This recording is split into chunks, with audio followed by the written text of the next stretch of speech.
नमस्कार and welcome to Bharat affairs. So finally Bharat और EU के बीच में एक हिस्टोरिक फ्री ट्रेड एग्रीमेंट को अब साइन कर लिया गया है और ऑब्वियस सी बात है ट्रम्प के लिए ये अब तक का सबसे शॉकिंग अपडेट ये रहने वाला है और जाहिर सी बात है कि ऐसे विजुअल ट्रम्प को और भी ज्यादा परेशान करने वाली है। खैर, भारत और ईयू के बीच में जो फ्री ट्रेड एग्रीमेंट साइन किया गया है जिसे मदर ऑफ ऑल डील्स कहा जा रहा है, जिसके तहत में अल्कोहल से लेकर फूड, केमिकल्स, एयरक्राफ्ट से लेकर जो लग्जरी कार्स है, वाइन्स है, मेडिसिन है, इनके ऊपर जो टैरिफ है या तो ऑलमोस्ट जीरो यहाँ पर रहने वाले या फिर जो टैरिफ है बिल्कुल इसे मिनिमाइज करने की बात की जा रही है। खैर, इस पर हम लोग तो डिटेल से डिस्कस करेंगे, लेकिन भारत और ईयू के बीच में ये ओनली ट्रेड एग्रीमेंट ही नहीं है। आपको बता दें कि यहाँ पर एक सिक्योरिटी एंड डिफेंस पैक्ट भी साइन किया गया है भारत और ईयू के बीच में, जिसमें ये कहा जा रहा है कि यूरोप का जो रीआर्म यूरोप नेटवर्क है, जिसे यूरोपियन कंट्रीज के तरफ से लास्ट ईयर ही 150 बिलियन यूरो की लागत में एक सेफ प्रोग्राम यहां पर लॉन्च किया गया था,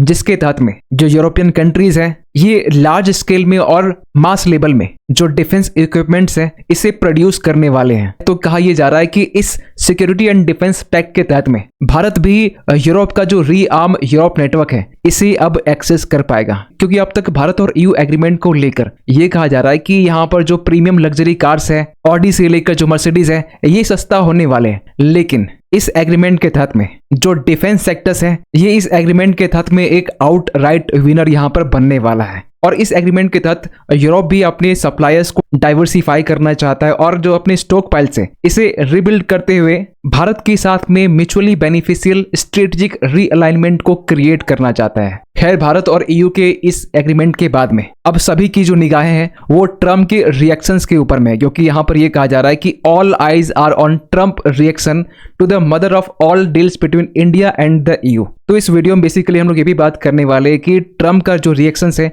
यहाँ पर क्या रहने वाला है। क्या यहाँ पर ट्रम्प भारत के ऊपर में या फिर ईयू के ऊपर में क्या एक्स्ट्रा टैरिफ यहाँ पे इंपोज कर सकते हैं, जिस तरीके से कनाडा के ऊपर में 100% टैरिफ इंपोज करने की बात कही जब कनाडा चाइना के साथ में ट्रेड को लेकर ओनली नेगोशिएट कर रहा था। सो डिस्कस करते इस टॉपिक को डिटेल से। सो आपको बता दें कि 27 जनवरी के दिन में 16th ईयू इंडिया समिट के बीच में अब तक का भारत के लिए एक लैंडमार्क फ्री ट्रेड एग्रीमेंट को साइन किया गया है, जिसे यहाँ पर मदर ऑफ ऑल डील्स कहा जा रहा है। और ये लाइन ओनली भारत की तरफ से नहीं है, आप यहाँ पर देख पाएंगे पीएम मोदी ने तो यहाँ पर इस डील को अब तक का सबसे बड़ा डील कहा है, लेकिन ईयू चीफ के भी तरफ से इस डील को यहाँ पर mother of all trade deals कहा जा रहा है। इतना ही नहीं, यहाँ पर यूरोपियन कमीशन के जो वाइस प्रेसिडेंट है काजा कलास, इन्होंने भी इस एग्रीमेंट को वेलकम किया है, जो एक टाइम में भारत के अगेंस्ट में उटपटांग स्टेटमेंट दिया करती थी। आज के टाइम में इंडिया और ईयू के बीच में जो ट्रेड डील साइन हुआ है, इसे पूरा यूरोपियन कमीशन इस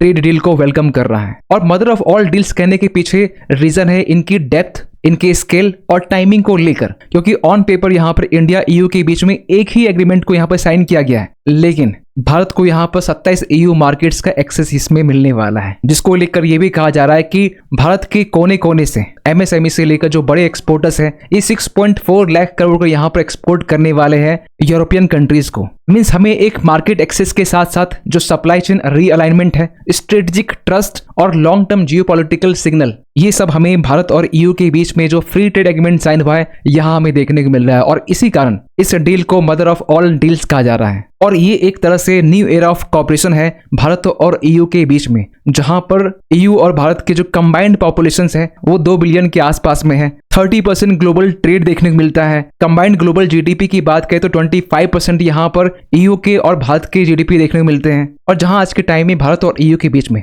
120 बिलियन यूरो का ट्रेड होता है, जहां पर भारत यूरोप को ज्यादा एक्सपोर्ट करता है और इंपोर्ट यहाँ पर 49 बिलियन यूरो के आसपास में करता है। मींस भारत फिलहाल अभी सरप्लस में है, लेकिन यहाँ पर यह भी कहा जा रहा है कि इस डील के बाद में जो बायलैटरल ट्रेड है भारत और ईयू के बीच में, ये यहाँ पर डबल हो जाने वाला है 2030 तक में। और ये डील अपने आप में हिस्टोरिक इसलिए भी हो जाता है क्योंकि 18 से 19 साल के बाद में ये जो फ्री ट्रेड एग्रीमेंट है इसे यहाँ पर कंक्लूड किया गया। आप समझ सकते हैं कि 2007 के टाइम में जब ये स्टार्ट किया गया था मल्टीपल नेगोशिएशंस करने के बाद में 2013 के टाइम में इसे यहाँ पर रोक दिया जाता है और एक लंबी टाइम के गैप होने के बाद में कोविड-19 के जस्ट बाद में 2022 के टाइम में फिर से नेगोशिएशन रीस्टार्ट किया जाता है और लगभग 3-4 साल बीतने के बाद में फाइनली 27 जनवरी के दिन में इस डील को कंक्लूड कर लिया गया है, जिसमें बेसिकली गुड्स से लेकर जो सर्विसेज है, डिजिटल ट्रेड है, सस्टेनेबिलिटी से लेकर जो कॉर्पोरेशन है, इन्वेस्टमेंट, इन तमाम चीजों को यहाँ पर कवर किया गया है। और भारत EU FTA में 96% जो गुड्स है इसे यहाँ पर टैरिफ फ्री रखा जा रहा है, जिसमें इंडियन टेक्सटाइल से लेकर जो मरीन प्रोडक्ट्स है, लेदर है, footwear, gems, jewellery, toys, sports, इन तमाम चीजों को यहाँ पर जीरो ड्यूटी एक्सेस मिलने वाला है। और सबसे खास बात इसमें यह है कि भारत की तरफ से जो स्मॉल कारें हैं या फिर जो डेयरी प्रोडक्ट्स है, जो फार्म प्रोडक्ट्स हैं, इन सबको फ्री ट्रेड एग्रीमेंट से बाहर ही रखा गया है। जिस तरीके से हमने पहले भी ओमान के साथ में, UK के साथ में, इवन कि न्यूजीलैंड के साथ में जो फ्री ट्रेड एग्रीमेंट साइन किया है, इसमें भी हम लोग जो एग्रीकल्चर प्रोडक्ट्स है, जो डेयरी है, जो फार्म है, इसे हमने एक्सक्लूड रखा था। और अगर सेक्टर वाइज बात करें तो जो ऑटोमोबाइल्स है, जहां पर करेंटली भारत की तरफ से यूरोप से आने वाली जो प्रीमियम यूरोपियन ब्रांड्स जो कारें हैं, जैसे कि BMW, मर्सिडीज, ऑडी, इनके ऊपर में 100% टैरिफ यहाँ पे इम्पोज की जाती है। इसे अब घटाकर 10% किया जाएगा, लेकिन ये 10% सडनली नहीं किया जाएगा, इसे फेज वाइज में किया जाएगा। कहा यह भी जा रहा है कि 100% से इमीडिएटली इसे 50% किया जाएगा, इसके बाद में 5 से 6 साल में इसे घटाकर 10% किया जाएगा। और सबसे खास बात यहाँ पर यह है कि UK के साथ जो हमने डील किया था ऑटो को लेकर, इसके कंपैरिजन में EU का जो ऑटो कोटा है ये 6 टाइम्स ये बड़ा रहने वाला है। मतलब यहाँ पर यह है कि जो यूरोपियन यूनियन है ये भारत को करीब 2.5 लाख जो व्हीकल्स है ये सप्लाई करने वाला है। वहीं UK की बात करें तो ये 1/6 अगर किया जाए तो ये 37,000 के आसपास ये जो नंबर है ये निकल के आता है। इसके बाद में फूड और बेवरेजेस की बात करें तो यहाँ पर ऑलिव ऑयल से लेकर जो वेजिटेबल ऑयल्स है इसे जीरो ड्यूटी में रखा गया है। बियर, जिनके ऊपर में फिलहाल अभी 110% टैरिफ है, इसे घटाकर यहाँ पर 50% किया जाएगा। वाइन से लेकर जो स्प्रिट है इन्हें भी यहाँ पर घटाकर 20 से 30% और स्प्राइट को यहाँ पर 40% किया जाएगा। इसके साथ साथ जो प्रोसेस्ड फूड है, ब्रेड से लेकर जो पास्ता है, जो चॉकलेट्स है, इन्हें भी यहाँ पर जीरो ड्यूटी में रखा गया। आप यहाँ पूरी चार्ट यहाँ पर देख सकते हैं। इसके अलावा जो इंडस्ट्रियल गुड्स है, जैसे कि मशीनरी से लेकर जो इलेक्ट्रिकल इक्विपमेंट है, इनके ऊपर भी जीरो टैरिफ इम्पोज किया जाएगा। केमिकल से लेकर जो प्लास्टिक्स है, आयरन है, जो स्टील है, इन्हें भी यहाँ पर जीरो किया जाएगा। हाँ, ये सडनली होने वाला नहीं है, क्योंकि आयरन और स्टील को लेकर यूरोपियन कंट्रीज के तरफ से एक लंबे टाइम से एक ऑब्जेक्शन देखने को मिला है।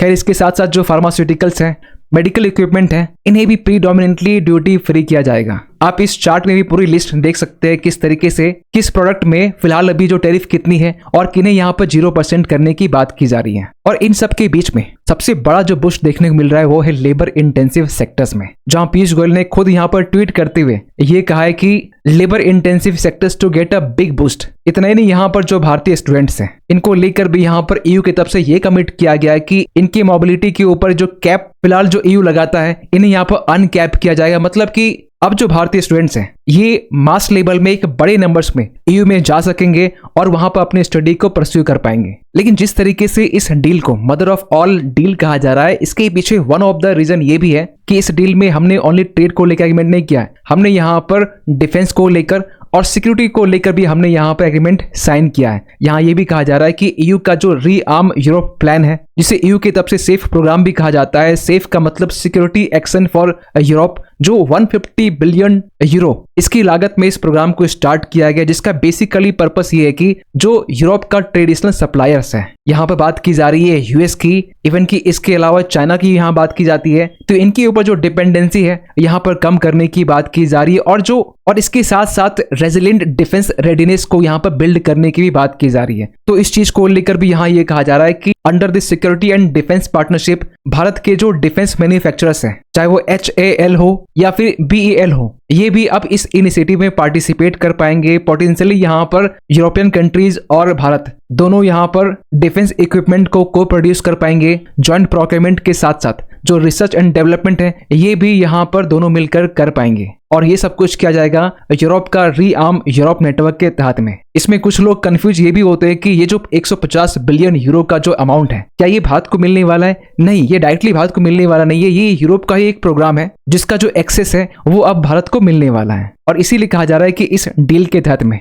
जो डिफेंस सेक्टर्स है ये बाकी सेक्टर्स के कंपैरिजन में ये विनर बन के सामने आ रहा है, क्योंकि रीआर्म यूरोप नेटवर्क के तहत में EU और भारत मिलकर एसआर रडार से लेकर जो इलेक्ट्रॉनिक्स है, जिसमें हमने प्रीवियस वीडियोस में ही गान टेक्नोलॉजी बेस्ड जो सेमीकंडक्टर है इसको लेकर हमने बात किया था, जिसको लेकर अब ये भी कहा जा रहा है कि इंडिया जो है गान मैन्युफैक्चरिंग हब को लेकर इमर्ज कर रहा है, जिसमें आगे आने वाले टाइम में जो भारत है वो ईयू को गान सेमीकंडक्टर चिप सप्लाई भी करने वाला है। जहां पर एक टाइम में भारत गान सेमीकंडक्टर चिप को लेकर डिपेंडेंट था, वहीं भारत अब इसे सप्लाई भी करने वाला है। इतना ही नहीं, इसके साथ साथ जो एम्युनिशंस हैं, जो मिसाइल्स हैं, इस फील्ड में भी भारत जो है वो यूरोप को यहाँ पर सपोर्ट करने वाला है, साथ में मिलकर यहाँ पर को प्रोड्यूस करने वाला है, क्योंकि यूरोप चाहता है मास लेवल में इसका प्रोडक्शन हो और इंडिया के पास में स्केल है और कॉस्ट एडवांटेज है। तो जहां हम लोग अब तक बाय और सेल करते आ रहे थे, वहीं से डील के बाद में अब ज्वाइंट प्रोडक्शन के ऊपर में, ज्वाइंट R&D के ऊपर में और शेयर्ड सप्लाई चेन्स के ऊपर में हम लोग फोकस करने वाले हैं। और इन सब का लॉन्ग टर्म आउटकम यहाँ पर ये होने वाला है कि अगर ये इम्प्लीमेंट होता है अच्छे से, तो भारत यहाँ पर एक मैन्युफैक्चरिंग एंड डिफेंस हब बन के यहाँ पर उभर सकता है। इतना ही नहीं, यहाँ पर भारत यूरोपियन वैल्यू चेन्स में भी अपना एक इंपॉर्टेंट रोल प्ले कर सकता है, जिससे ईयू को यहाँ पर एक रिलायबल डेमोक्रेटिक सप्लाई पार्ट मिलने वाला है, जिससे यूरोपियन यूनियन अपनी स्ट्रेटेजिक ऑटोनॉमी को फिर से रीइंफोर्स कर सकता है। और इन सब का जो जियोपॉलिटिकल इंपैक्ट है वो कुछ इस तरीके से होने वाला है कि ईयू जो है यूएस के साथ साथ चाइना के ऊपर जो अपनी डिपेंडेंसी है वो यहाँ पर कम करने वाला है। ईयू अब अपनी मार्केट को डाइवर्सिफाई करने वाला है, चाइना को रिप्लेस करके अब ईयू इंडिया पर फोकस करने वाला है। और इसके बाद भारत एक सिस्टेमेटिक ऑल्टरनेटिव बन सकता है ईयू के लिए, और इसके जरिए ईयू जो है वो यूएस के जो डोमिनेंस है इसे अब बैलेंस भी कर पाएगा। खैर, आपको बता दें कि इस एफटीए के बियॉन्ड भी दोनों साइड्स की तरफ से एक ज्वाइंट स्ट्रेटेजी डॉक्यूमेंट्स के ऊपर में भी साइन किया गया है, जिसका टाइटल है towards 2030 a joint India European union comprehensive strategic agenda. आसान भाषा में कहे, भारत और ईयू के बीच में एक MOU यहाँ पर साइन करने की बात की जा रही है,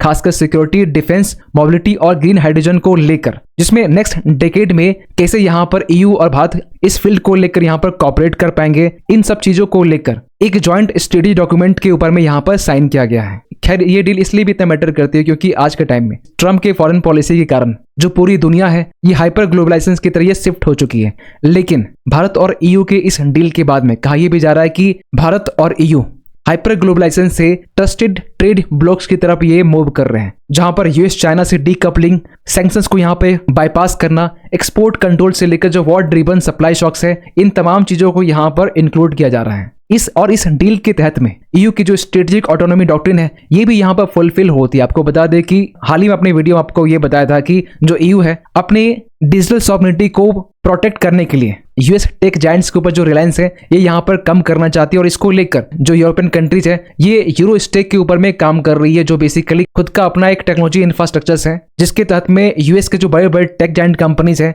चाहे अमेजोन हो या फिर गूगल हो या फिर मेटा हो या फिर फेसबुक हो, इनके ऊपर जो रिलायंस है अब यहाँ पर कम करना चाहती है। फिर इस डील के बाद में काफी पॉसिबिलिटीज है कि ट्रम्प की तरफ से कोई न कोई रिएक्शंस यहाँ पर आ सकता है। जब आप ये वीडियो देख रहे होंगे तो हो सकता है कि ट्रम्प कोई न कोई स्टेटमेंट यहाँ पर ईयू को लेकर या फिर इंडिया को लेकर दे चुके होंगे। लेकिन रियलिटी अगर देखा जाए तो आज के टाइम में भारत और ईयू के बीच जो ट्रेड डील हुआ है ना, इसके पीछे ट्रम्प ही कारण है। अगर ट्रम्प भारत के ऊपर में 50% टैरिफ इंपोज ना करते, अगर ट्रम्प ईयू को यहाँ पर टारगेट ना करते, ग्रीनलैंड को लेकर यहाँ पर जो यूरोपियन कंट्रीज है और ट्रम्प आपस में ना क्लैश कर रहे होते, नाटो को लेकर यहाँ पर अगर ट्रम्प को स्टेटमेंट ना दिए होते अफगानिस्तान को लेकर, क्योंकि आपने रिसेंटली ये भी देखा होगा कि ईयू की तरफ से जो ईयू यूएस ट्रेड डील था इसे यहाँ पर सस्पेंड कर दिया गया था। ये बेसिकली आज से कुछ दिन पहले की बात है। वहीं भारत की बात करें तो यूएस के काफी मिनिस्टर्स की तरफ से भारत को लेकर काफी क्रिटिसाइज किया गया, क्रेमलिन्स लॉन्ड्रोमेट, इस तरह के जो स्टेटमेंट है वो दिए गए, मोदीज वॉर यहाँ पर कहा गया यूक्रेन कॉन्फ्लिक्ट को लेकर।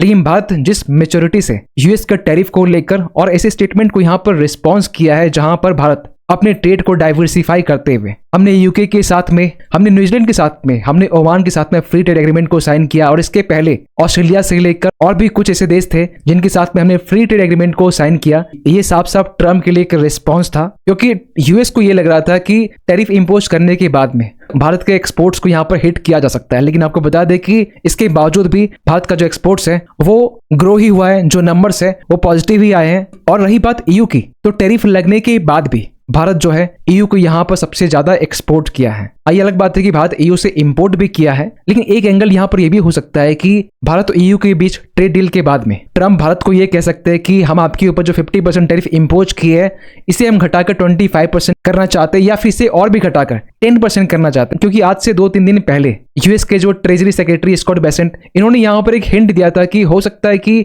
हम लोग भारत के ऊपर जो 25% जो एक्स्ट्रा टैरिफ लगाया गया था पनिशमेंट के नाम पर, इसे हम लोग यहाँ पर कम कर सकते हैं। खैर, अब देखने वाली बात यहाँ पर यह है कि ट्रंप इस चीज को लेकर यहाँ पर क्या रिस्पॉन्स देते हैं। लेकिन आपको एक बात यहाँ पर और ऐड कर दे कि भारत और ईयू के बीच जो एफटीए साइन किया गया है, ऐसा नहीं कि ये सडनली इंप्लीमेंट होने वाला। यहाँ पर पीयूष गोयल जी ये भी कहे, भले ये यूरोप और इंडिया के लिए दोनों के लिए एक विन विन सिचुएशन है, लेकिन इसे इंप्लीमेंट होने में थोड़ा टाइम लगने वाला है। लेकिन हाँ, इस कैलेंडर ईयर के अंदर ये जो एफटीए है वो इंप्लीमेंट यहाँ पर हो जाएगा। खैर, माफी चाहूंगा कि थोड़ी सी मेरी तबीयत अच्छी नहीं है, जिसके कारण जो मेरी वॉइस है वो थोड़ी इम्पैक्ट हुई है। लेकिन इस अपडेट को लेकर आप क्या सोचते हैं, कमेंट कीजिएगा। मिलते किसी अगली वीडियो में, तब तक के लिए थैंक यू सो मच।